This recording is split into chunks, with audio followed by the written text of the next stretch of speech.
Good morning and welcome back. Today we're going to do another what I eat in a day video, starting my day off with this Snickers chia seed pudding. The recipe for this will be on my website and the link for that is in the description box below. It looks and tastes like a dessert, but it is absolutely nutritious. It's got 27 grams of protein, 17 grams of fiber, and it's just, yeah, overall very nutritious and a great way to start your day. I'm gonna enjoy this. I just got back from a long walk, so after I have this, I'm gonna grab a shower and then get ready for my work day, and I will see you for probably coffee in a little bit.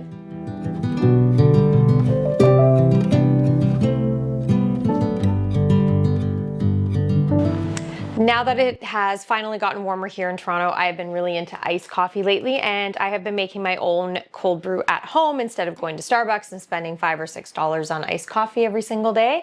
And to do that, all you need is a French press or a really fine mesh strainer.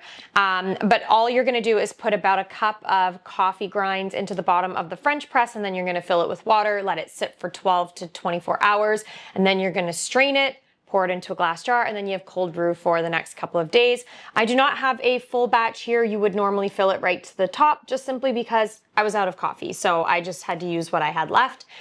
Anyway, I'm going to strain this and I'm going to make myself a cold brew, and I'm going to put cold foam on top. I have a milk frother that has a cold setting, and it just elevates it, makes it taste like I actually did go to Starbucks and get a really fancy $6 drink, which I did not. So I'm gonna enjoy this now, and I will see you for lunch.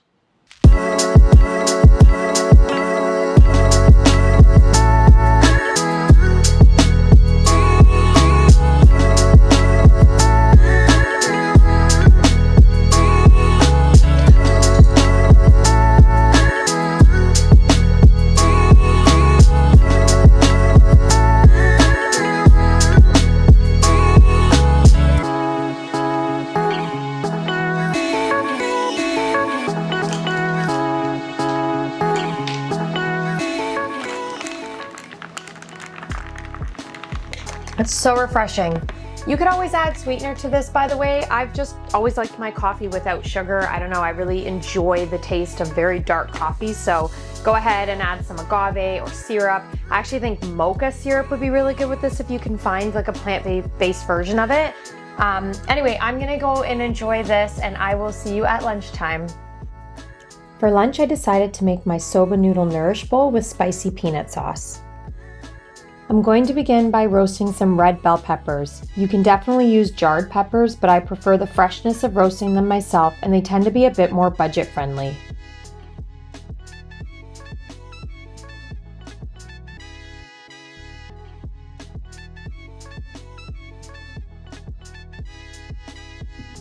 For our spicy peanut lime sauce, we're going to finely mince 2 cloves of garlic and add this to a small glass jar. Next, add the juice of 1 fresh lime. If you don't have a lime, you can use half of a lemon instead. Followed by 1/4 cup of smooth peanut butter, 2 tablespoons of reduced or low sodium tamari, 2 tablespoons of coconut milk. You can use either full fat or light coconut milk for this, 2 teaspoons of toasted sesame oil, 1 teaspoon of spicy harissa paste, 1/4 cup of water, 2 teaspoons of rice vinegar, a half a tablespoon of freshly grated ginger, and 1 teaspoon of light brown sugar, and give it a good mix.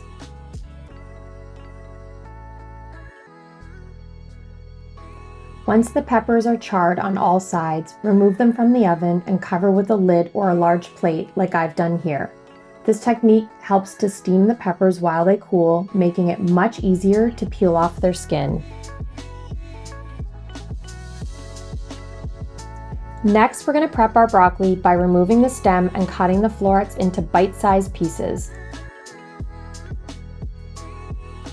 Add the florets to a large bowl and coat with 1 tablespoon of olive oil and a sprinkle of salt or any other seasoning of your choice. Lay the broccoli out onto a parchment-lined baking sheet and roast for roughly 20 to 25 minutes. To make the crispy tofu, begin by pressing out as much water as possible from an extra firm block of tofu. Then cut the tofu into half-inch cubes, or using your hands, tear the tofu into small pieces.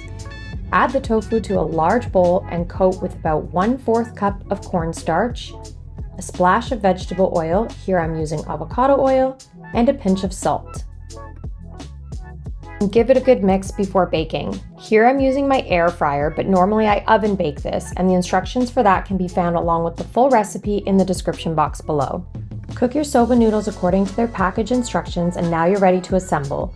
Pour over your spicy peanut sauce and add all of your nutrient-dense toppings. Here I'm adding shredded carrots, our roasted broccoli, our roasted red peppers, our crispy tofu, and some peanuts, black sesame seeds, and freshly chopped green onion just to make the dish pop even more.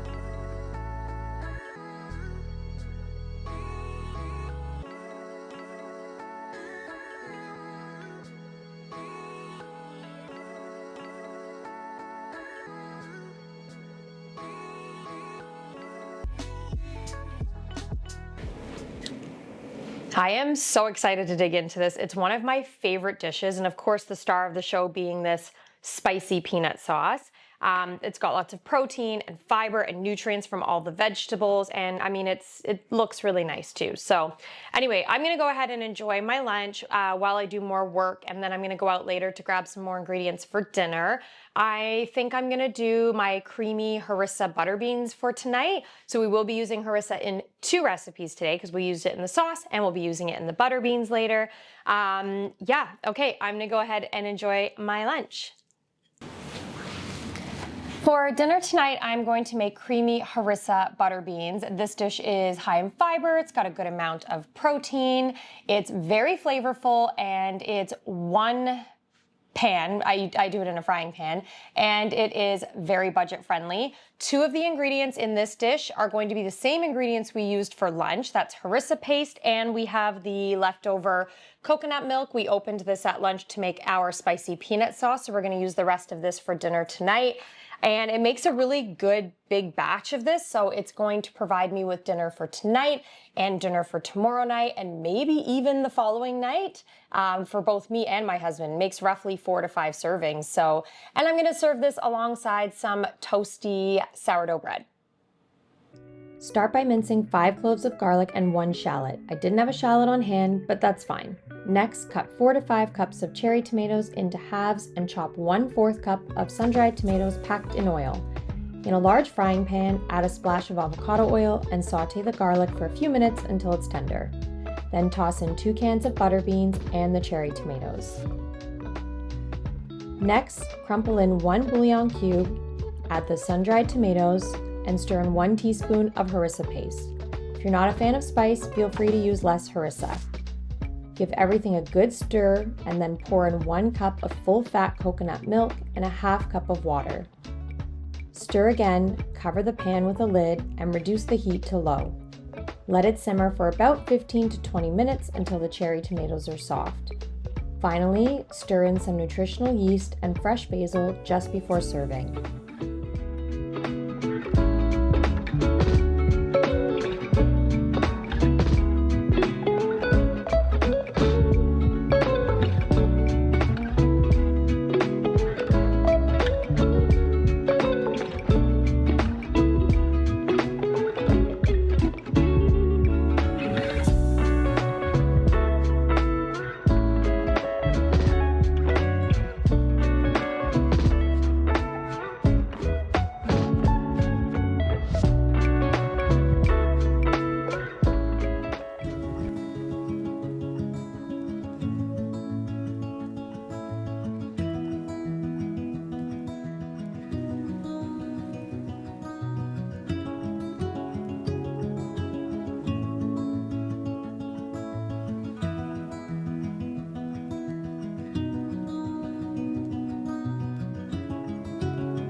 I have some watermelon here for dessert.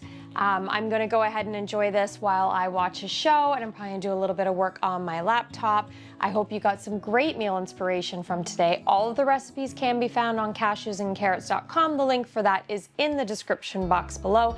And just so you know, I post about 6 or 7 new recipes on my website every single week, not just what you see in these videos. So go ahead and check it out if you need more inspiration. If you like these videos, please like and subscribe, and I will see you in the next one. Bye.